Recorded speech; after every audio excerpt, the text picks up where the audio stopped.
नमस्कार, मैं रीता उपाध्याय आज आपको निर्मला नाम की एक युवती की कहानी सुना रही हूँ।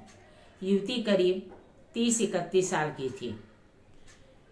उसे युवती कम प्रौढ़ा कहना अधिक संगत होगा, क्योंकि समय और निरस्ता ने उसके चेहरे पर अमिट छाप छोड़ी थी। वह उम्र से कहीं ज़्यादा नज़र आती थी। उसके माँ बाप का करीब 5 साल पहले एक दुर्घटना में देहांत हो गया था। अब वह अपने भाई के साथ रहती थी। भाई भी एक छोटी मोटी नौकरी करता था और उसी से घर का खर्च किसी तरह खींचतान करके चला करता था। भाई के 3 बच्चे थे। घर में काम बहुत ज़्यादा था, कोई सेविका भी नहीं थी, तो सारे दिन निर्मला अपनी भाभी का हाथ बटाया करती थी। भाभी यूँ तो बहुत समझदार महिला थी, किंतु अभाव ने उसे भी नीरस और कर्कश बना दिया था। वह गाहे बेगाहे निर्मला को झिड़क दिया करती थी। इससे निर्मला बहुत ही मायूस हो जाती थी। वह सोचती कि कभी कभी मेरे जीवन में ऐसा क्या हो गया है, मेरे सामने कोई खुशी नहीं है। कभी वह सोचती कि काश मेरा भी कोई अपना एक घर होता, मेरा पति होता जो मेरा ख्याल रखता और मेरे छोटे छोटे बच्चे होते जो मुझे प्यार करते। लेकिन वो अपने को समझाती कि इस तरह का ख्वाब देखने से क्या फ़ायदा, उसके किस्मत में यही लिखा है। यही सोच के वह उदास हो जाती थी। वह प्रायः आत्मकेंद्रित रहा करती थी, किसी से अड़ोस पड़ोस में भी बात नहीं करती थी। एक तो उसे वक्त नहीं मिलता था और दूसरा लोग उसका उपहास उड़ाते थे। प्रायः होता है कि लोगों को दूसरे के फटे में पैर डालने की आदत होती है। ऐसा ही उसके साथ भी था। कभी कभी वो बाजार जाती तो कोई न कोई उसकी सहेली या पड़ोसन टकरा जाती जो उसकी हम उम्र की भी होती थी। वह उसका मजाक भी उड़ाती थी। बेचारी दिल महसूस कर रह जाती थी। ऐसा नहीं है कि निर्मला पढ़ी लिखी नहीं थी। निर्मला पढ़ी लिखी थी। बहुत ही मेहनत से उसने कई डिग्रियां हासिल की थी। उसने इन डिग्रियों में एक मैनेजमेंट का कोर्स भी कर रखा था। वह पहले इवेंट मैनेजमेंट में भाग लेती थी और बड़ी बड़ी पार्टियों के आयोजन में दक्षतापूर्ण कार्य किया करती थी। लेकिन कभी कभी ऐसा भी होता कि पार्टियां रात में ख़त्म होती थी, आधी रात हो जाती थी, तो टीम मेंबर्स की चिरौरी करनी पड़ती थी कि वह उसे घर छोड़ दे। तो इस पर टीम मेंबर को थोड़ा ऐतराज़ होता था, क्योंकि सभी को अपने घर जाने की जल्दी रहती थी। और वहाँ भी उसका अनुभव बहुत अच्छा नहीं रहा, क्योंकि रास्ते में उसे लोगों की फप्तियाँ सुननी पड़ती थी, क्योंकि पार्टी के आयोजन में उसे सच कर जाना पड़ता था। लोग उसका गलत ही अर्थ लगाते थे और कई बार लोगों की घूरती निगाहों से वह डर जाया करती थी।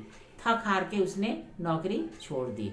कुछ तो उस पर भाई और भाभी का भी दबाव था कि इतनी रात में आती हो, पता नहीं कल को कुछ अनहोनी हो जाए तो हम लोग क्या करेंगे। वह घर अब बैठी हुई थी और विवशता और निरस्ता उसके चेहरे पर हर समय छाई रहती थी। वह बहुत ही मायूस रहती थी। उसने कई बार सोचा कि इस तरह जिंदगी कैसे कटेगी। उसने पेपर में देखकर एक जगह आवेदन किया। एक छोटी सी कंपनी थी, वहाँ पर स्टेनो का पद खाली था। उसे टाइपिंग और शॉर्ट हैंड बहुत अच्छी तरह आता था। उसने वहाँ आवेदन किया। आवेदन करने के बाद उसे टाइम दिया गया कि 9 बजे इंटरव्यू शुरू हो जाएगा। वह जल्दी जल्दी तैयार होकर भाई भाभी का परमिशन लेकर एकदम सुबह निकल पड़ी। बस में जा चढ़ी। बस में भयंकर भीड़ थी। एकदम बस खचाखच भरी हुई थी। बस किसी तरह हिचकोले खाते हुए चल रही थी कि एक जगह जाकर रुक गई। पता चला कि लोग वहाँ धरना प्रदर्शन के लिए सड़क पर जमे हुए हैं। अब वो घबरा गई। घड़ी में देखा तो 8:30 बज रहे थे। वह जल्दी से बस से उतरी और वहाँ से लगभग दौड़ते हुए अंदाज में चलने लगी। वह जल्दी जल्दी चलती चली जा रही थी। देखा सामने में करीब 100 मीटर की दूरी पर कंपनी अपना सीना ताने खड़ी थी। उसे देखकर और जोश आया। वह जल्दी जल्दी चलने लगी। उसने देखा उसकी घड़ी में ठीक 9 बज रहे हैं। उसने सोचा कि अगर वो अपनी गति तेज कर दे तो शायद 5 मिनट में पहुंच जाए। उसी समय एक बुजुर्ग महिला आकर उससे टकरा गई और वह गिर पड़ी। उसे तो बहुत पहले गुस्सा आया कि एक तो इंटरव्यू के लिए ऐसे ही देर हो रहा है, उस पर से ये वृद्ध महिला का टकरा गई। उसने क्या किया, उस महिला को उठाया और कहा, माँ जी आपको चोट तो नहीं लगी? बुजुर्ग महिला ने कहा कि नहीं बेटा, मुझे चोट नहीं लग रही है। तो वह लंगड़ा रही थी। न चाहते हुए भी निर्मला ने उसे सहारा दिया और थोड़ी दूर तक अपने साथ ले गई। फिर कहा कि माता जी मैं चलती हूँ, मुझे देर हो रही है, मुझे इंटरव्यू के लिए जाना है। तो वृद्धा महिला ने कहा कि बेटा घबराओ नहीं, देखो जो भगवान करता है अच्छे के लिए ही करता है, तुम्हें यह नौकरी मिल जाएगी। अब वो खींच उठी। उसने सोचा कि अब इनसे फालतू बकबक करने से क्या फ़ायदा। बोली माफ़ करिएगा माता जी, मुझे जाना है, मैं जल्दी चलूँगी।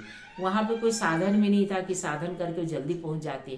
तो वृद्ध महिला ने कहा कि बेटा जिस कंपनी में तुम जा रही इंटरव्यू के लिए, उसी के ठीक नीचे तले पर मैं रहती हूँ, कृपया मुझे वहाँ तुम पहुँचा दो। और वह कंधे का सहारा लेकर चलने के लिए उद्यत हो गई। अब तो निर्मला को बहुत तेज क्रोध आया कि एक तो इंटरव्यू के लिए ऐसे ही देर हो रहा है, उस पर से ये गले पड़ गई हैं। उसने अपनी घड़ी देखा तो देखा कि उसमें 9:45 बज रहे थे। एकदम निर्मला हताश हो गई। उसने मायूस होकर कहा कि माता जी मैं इंटरव्यू के लिए जा रही हूँ और मुझे लगता है अब कुछ नहीं होगा, मेरी नौकरी गई। तो वृद्धा महिला ने कहा कि ऐसी क्या बात हुई, कहाँ तुम जा रही हो, पूरी पूछताछ की। उसकी सहानुभूति और पूछताछ से निर्मला फपक पड़ी। उसके आंखों से आंसुओं का सैलाब बह निकला। उसने सारी बात बताई। वृद्धा ने उसका पीठ सहलाते हुए कहा कि बेटा भगवान जो भी करता है भले के लिए करता है, तुम परेशान मत हो, यह नौकरी तुम्हें ही मिलेगी। तो निर्मला ने एकदम चिढ़ते हुए कहा क्या खाक मिलेगी, एक तो मैं ऐसे ही देर हो रही थी, उस पर साफ टकरा गई, हाँ और देर हो गई है, अब तो हो सकता है दरवाजा भी बंद हो गया हो। तो कहा कि नहीं नहीं बेटा चलो, मायूस नहीं होते हैं। बुजुर्ग महिला ने उसका पीठ थपथपाया, बोला चलो। अब निर्मला ने सोचा कि चलो नौकरी नहीं मिली तो क्या हुआ, कम से कम किसी वृद्धा की मदद तो की, भगवान कभी न कभी मेरा भी भला करेगा। यह सोचकर वह वृद्धा को सहारा देकर चलने लगी। थोड़ी देर बाद देखा घड़ी तो 11 बज रहे थे। अब वो वृद्धा महिला को वहीं पर छोड़कर जाने लगी। तो वृद्धा महिला ने कहा कि बेटा देखो कंपनी सामने खड़ी है, पता करो इंटरव्यू चल रहा है या नहीं। निर्मला ने कहा कि अब क्या होगा माता जी, अब कुछ नहीं हो सकता, मैं देर हो गई, मुझे घुसने भी नहीं दिया जाएगा। तो वृद्धा महिला ने कहा कि देखो भगवान का नाम लेके कम से कम एक बार पूछताछ तो करो। और वृद्धा महिला उसके साथ अंदर हो ली। दरबान वृद्धा महिला को देखकर एक तरफ हो गया और कहा कि माता जी आप। वृद्धा महिला ने उसे चुप रहने का इशारा किया और कहा कि देखो यह बच्ची इंटरव्यू के लिए आई है, इसकी एंट्री कर दो और इसे अंदर भेज दो। दरबार ने वैसे ही किया, उसे अंदर भेज दिया गया। अब जैसे वो अंदर पहुंची तो देखा जो वृद्धा महिला उसे टकराई थी वह इंटरव्यू लेने वाले के बगल में बैठी थी। उसका मुंह आश्चर्य से खुला का खुला रह गया। कहा माता जी आप? वृद्धा महिला ने कहा कि हाँ बेटा मैं, देखो यह मेरा बेटा है जो तुम्हारा इंटरव्यू लेगा। बहुत अच्छा लड़का है, यह 40 साल का है और इसकी अभी तक शादी नहीं हुई है। निर्मला संकोच से भर उठी। उसने सोचा कि अपने बेटे के बारे में मुझे क्यों बता रही है। उसने अनसुना कर दिया। फिर कहा वृद्धा महिला ने कि देखो इसका किसी से प्रेम प्रसंग था लेकिन वह असफल हो गया, इसलिए किसी से शादी करता ही नहीं है, तो मेरे बेटे से शादी कर लो। तो उसका बेटा जिसका नाम मोहन था, तो मोहन ने कहा कि माँ आप भी क्या हर समय फालतू की बातें करती, चुप रहिए। तो कहा कि नहीं नहीं चुप नहीं रहूँगी मैंने इसे पता किया है, बहुत अच्छी लड़की है और मैं इसे पहचान गई हूँ। यह हमारे घर पहले बचपन में आया जाया करती थी। इसके पिताजी और तुम्हारे पिताजी दोनों दोस्त हुआ करते थे। यह बहुत अच्छी लड़की है। जब इसने आवेदन किया था तभी इसका फोटो देखकर मैं समझ गई थी कि यह निर्मला ही है। तुम इसे शादी कर लो बेटा, बहुत सुखी रहोगे। और यह लड़की बहुत ही कठिन परिस्थितियों में रह रही है, इसका भी भला होगा, इसे भी नौकरी मिल जाएगी और तुम्हारा साथ मिल जाएगा। मोहन ने न चाहते हुए भी अपनी मौन स्वीकृति दे दी। कहिए, इसे ही कहते हैं कि भगवान जब भी देता है छप्पर फाड़ कर देता है। मेरा ख्याल है ये कहानी आपको अच्छी लगी होगी। अगर अच्छी लगी होगी तो कृपया इसे लाइक और सब्सक्राइब कीजिएगा। नमस्कार।